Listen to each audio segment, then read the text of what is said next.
where I started this talk last week is not where this talk wound up. And I can remember that when I was in seminary and taking homiletics, the homiletics professor was a very, very sage person, and he said, you know, sometimes you just have to step back and let the talk have its way. And I forgot that very important lesson, so I went sailing into last week thinking we were going to do it this way with seeds and Pentecost, and then I couldn't get it to go. It wouldn't click. Try as I may. Wouldn't work. Then I remembered Mother's Day was today, and that made it worse. I couldn't get, So finally, long about Tuesday, I stepped back, I took a breath, and I said, okay, what is it that we want to talk about today? And the thing that came to my mind is that I really, really want to talk about families. Because personally, a couple of weeks ago, we went to see Richard's oldest son and his children and his wife, and we had the most beautiful time. And then next week, like I told you, or maybe I guess at first service, I'm going to fly to Green Bay, Wisconsin, right, for my grandson's wedding. More family. Then we have Tim, and Tim had to go to Wichita to be with his mother, and aren't we blessed that he could go to Wichita and be with his mother? And then we've had some sad family things. We've had some happy family things. But all through this, there was this whole thing about family. And it occurred to me that I wanted to talk about family systems and how important family is to who we are and to what we bring to this each day. So that I stepped back, took a breath, and God love them, the staff was able to come up with the music and the paperwork and all of the things that we needed so that we can give you what you're seeing today. And I bless the staff for that. The first thing to remember when you're talking about a family is that we have to think about our own family of origin.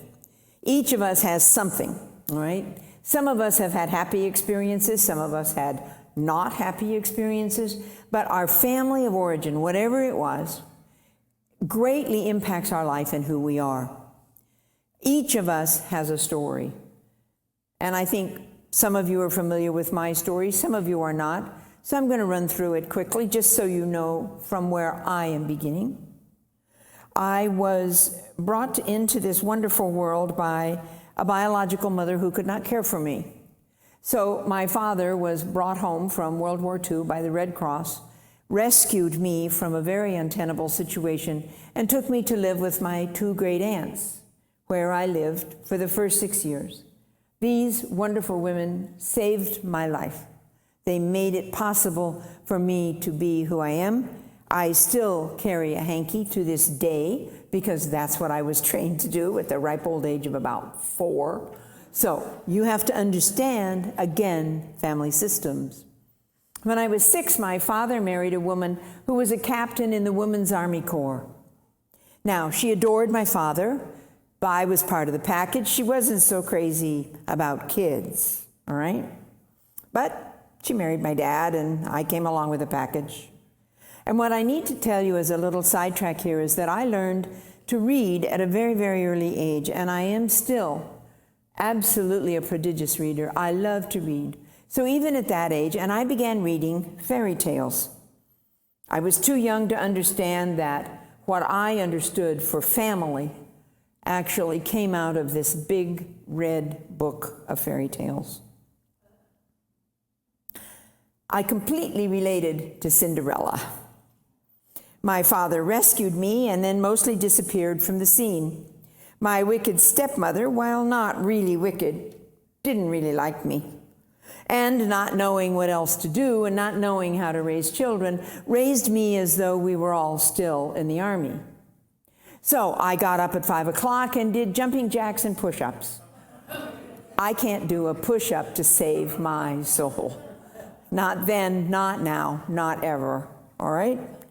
I learned to make beds with a very sharp corner crease. I learned to pull sheets so tight you can flip dimes on them. Now there's a life skill. There's something we all really need to know how to do. And I was taught that if one was naughty or did anything out of line, you got to learn how to scrub a bathroom with a toothbrush. So I could scrub a bathroom all right, toothbrush and all, but you learn very quickly not to be naughty. I didn't have any brothers or sisters. I'm an only child. But I had these two cousins that were my stepmother's sister's kids, and they drove me crazy. They played cowboys and Indians, and they were riotously loud, stomping around the house. And I played princess. You can imagine how well that worked.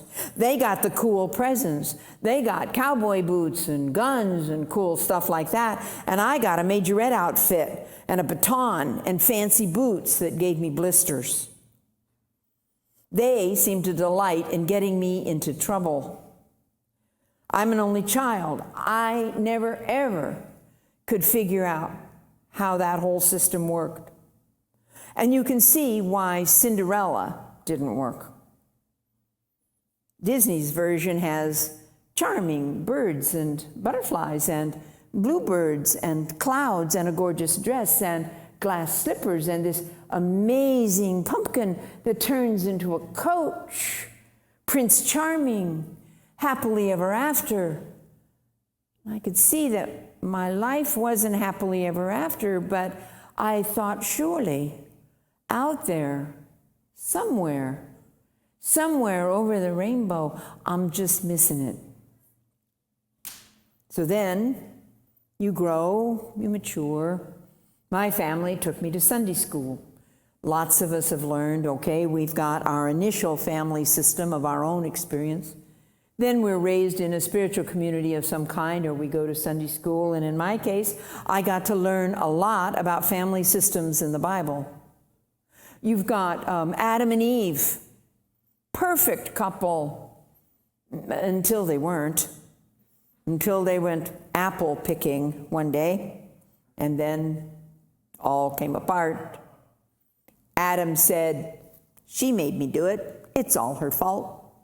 You can imagine that there was a clear and open exchange of views when they got home from that one. They had two sons, Cain and Abel. This was the beginning of sibling rivalry, they tell us.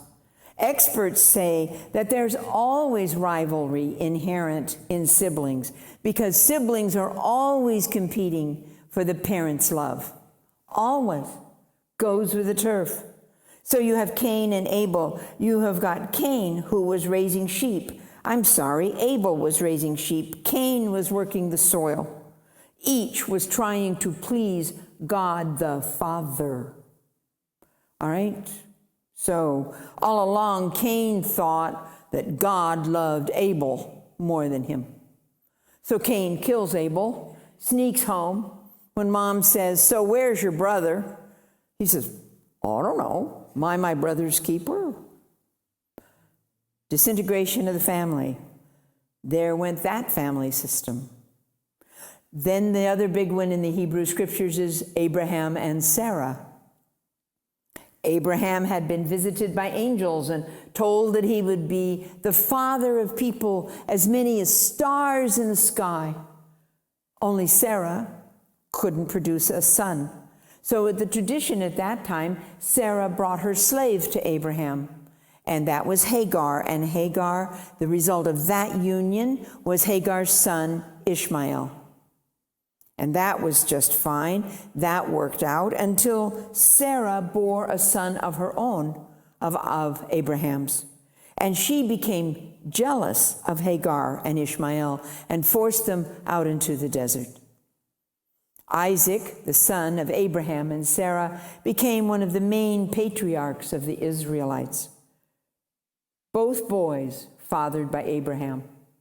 Patriarchal, straightforward, believer, big deal, father knows best, highly unfair. The moral of this story is for all of us to remember, just be careful who your father is.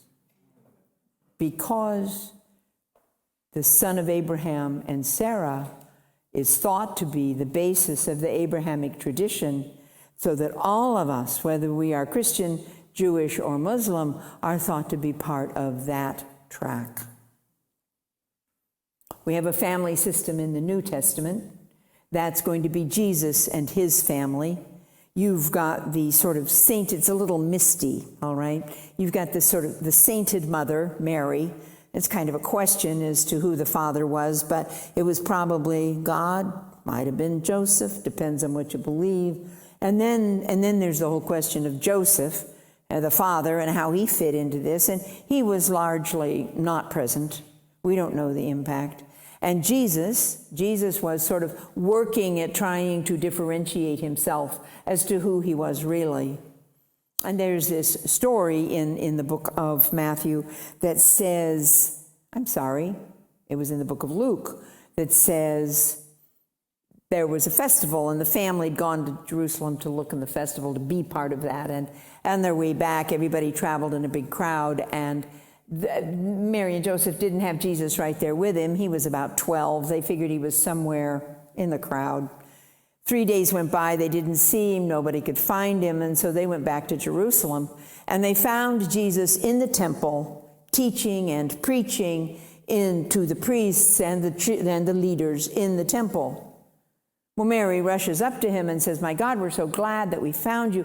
We have been worried to death. We didn't know where you were." And Jesus turns to her with this kind of cool 12-year-old look and says, "Well, I told you I was about my Father's business." Teenagers. Bad news. There went the family system. It didn't work. But you know, there is more to this than fairy tales and Bible stories. Because I was thinking there was something missing, something left out. Ours is the first generation that was also raised by television. In the 50s, when I grew up, when we first started watching TV, it was Leave It to Beaver. All white, all straight, mom, dad, 2 kids, the dog, the station wagon. It was there. That was it. That was what a family was. Then in the 60s, we got Sesame Street. Now, Sesame Street was kind of cool because we learned about families of color. We learned about single-parent families. We learned how to count. We learned how to play well with others. And it began to bring a little differentiation from that Leave It to Beaver stuff.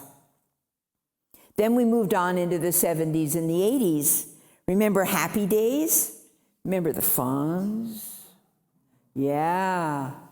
Juvenile delinquency on television in black and white. But there it was, right there, part of the system. And then came the 90s. God help us, then came the 90s.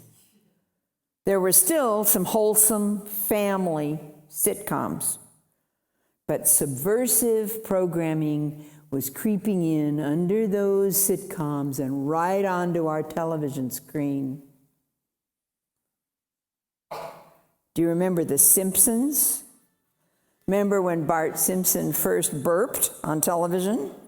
On the other hand, right next to that came Murder, She Wrote. Richard used to say he hopes we never go to that town because somebody gets murdered in that town every single solitary week. But there they were, side by each.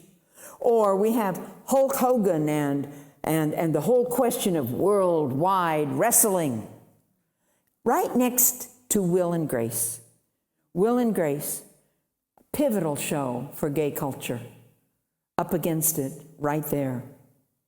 We went from Star Trek to Sex and the City, ER to Seinfeld. The 90s were all over the place, and so were our family systems.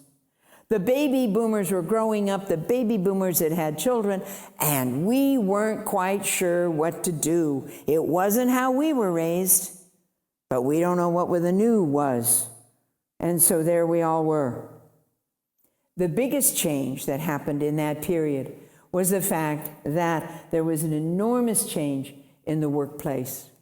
In spite of children, in spite of old systems, in spite of ways of being, women went to work outside the home.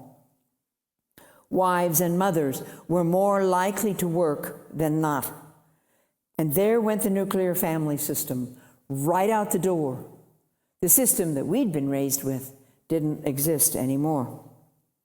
Now there are nuclear families, extended families, step families, single-parent families, same-sex families, and all those units are the building blocks of all living things.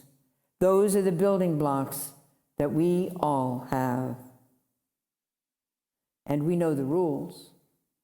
You know the rules for your system. You know what to say and what to not say. You know what to do and not do. The system is interconnected by how we act towards one another. And I think about that now. The system is interrelated by how we act towards one another. Now, these systems that I talk about can be open or closed. Before the pandemic, Unity in Marin was an open system. Welcome the stranger, offer to help, actively listen.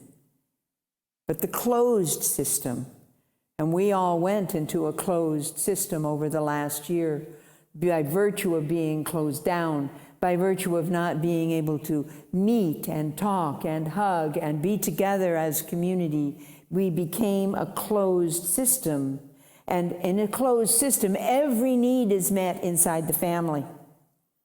No new friends, no new activities, don't want anything to change, doesn't welcome another point of view.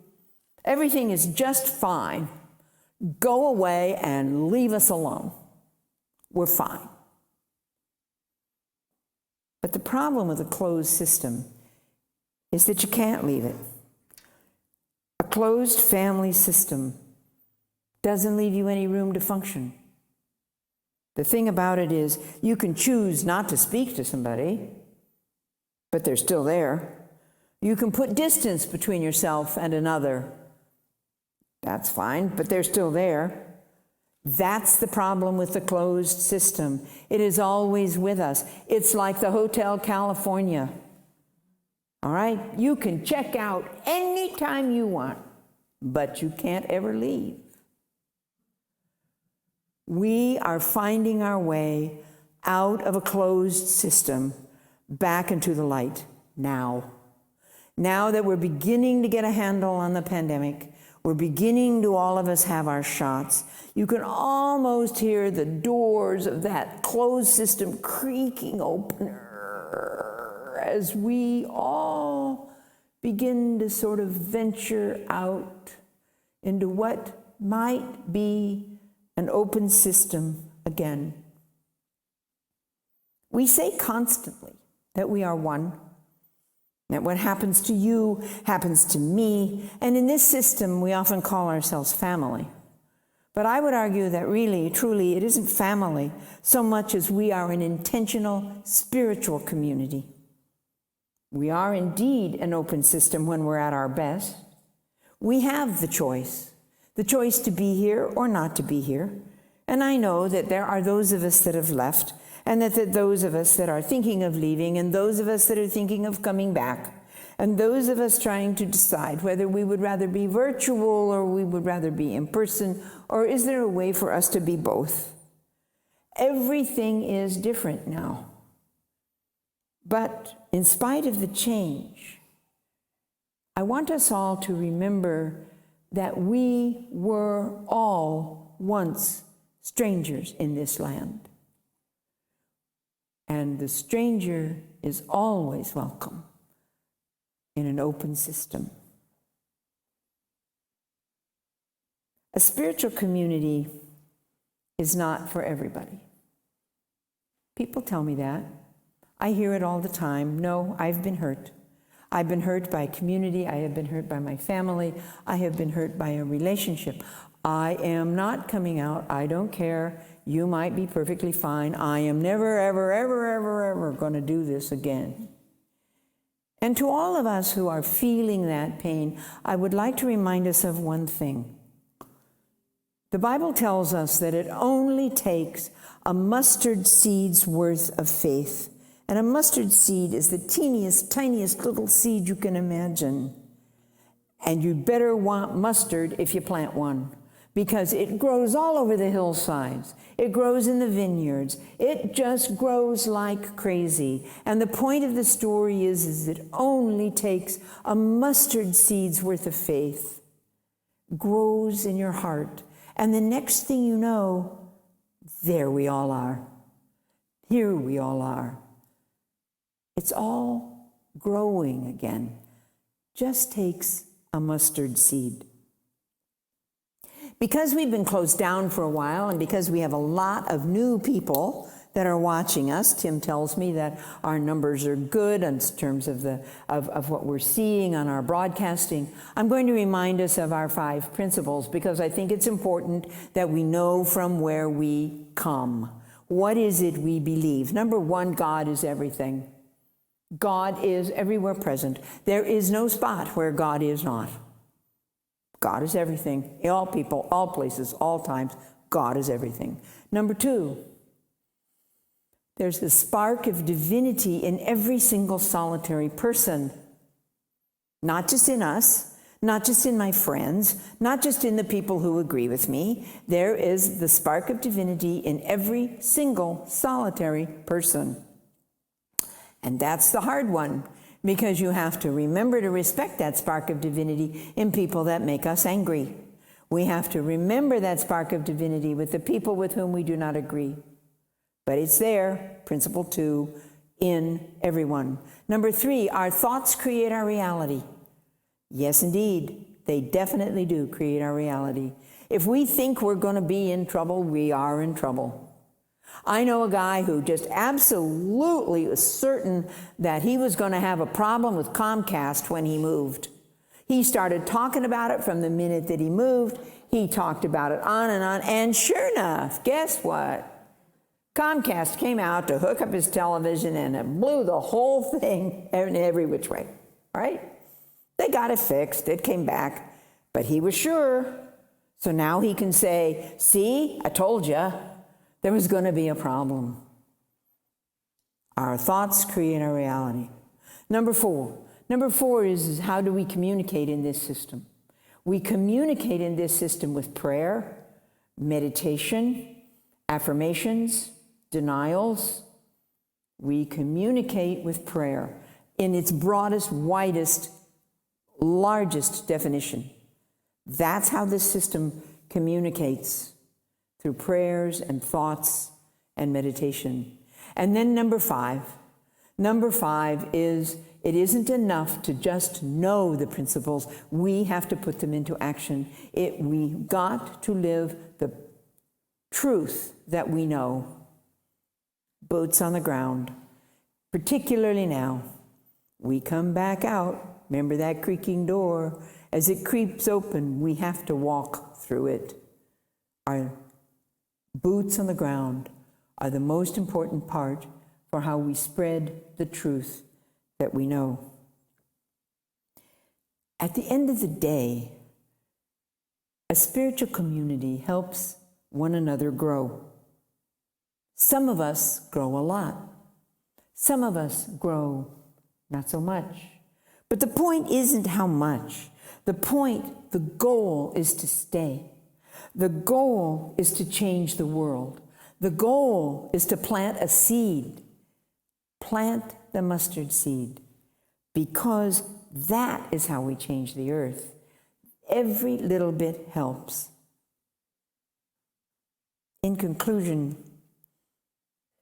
I want to say that each of us is the result of the seeds that somebody planted in us. We are the sprouts of those seeds from our childhood, those seeds from our Bible stories, those seeds from the television and from our existence. We are the sprouts of those seeds. There's a wonderful, wonderful nun whose name is Joan Chittister. And she's an American Benedictine. She's a theologian, an author, a speaker. But the thing that attracts me the most is that she's co-chair of the Global Peace Initiative of Women. And she tells us that when seeds lose their potency, human beings lose a powerful symbol of renewal. Seeds are the one thing that are the only genuine promise we have of the future. Seeds contain the power of creation, and in every seed is the gift of life to those seeking life. In every seed is the gift of life for those wanting life. Every seed is the gift of life for those denied the kind of life that is full of energy, that is full of hope. Always remember that seeds are the one thing that are the only genuine promise we have of the future. Seeds contain the power of creation. And so it is. Amen.